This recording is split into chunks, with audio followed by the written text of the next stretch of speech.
మోడీ ప్రభుత్వం ఖబర్దార్ మోడీ మా కాంగ్రెస్ నాయకులు కార్యకర్తలు తలుసుకుంటే నీ బట్టలు ఇప్పుడు ఖాయం అని చెప్పి బండి సంజయ్ కుమార్ హెచ్చరిస్తా ఉన్నాం. కరీంనగర్ కాంగ్రెస్ కార్యకర్తల నాయకులుగా మీ బీజే బయట తిరగనీయం, నీకుండే సెక్యూరిటీ ఏం చేస్తుందో నీ కథ ఏం చేస్తుందో చూస్తామని చెప్పి హెచ్చరిస్తా ఉన్నాం.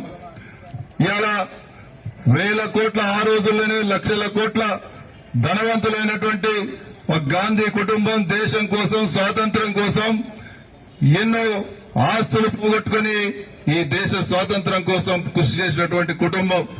తదనంతరం ప్రాణాలు అర్పించి దేశం కోసం ఇలా సోనియా గాంధీ గారికి 2 సార్లు ప్రధానమంత్రి అయ్యే అవకాశం వచ్చినప్పటికీ, రాహుల్ గాంధీ గారికి ప్రధానమంత్రి అయ్యే అవకాశం వచ్చినప్పటికీ మరి ఆ రోజు గుజరాత్ ముఖ్యమంత్రి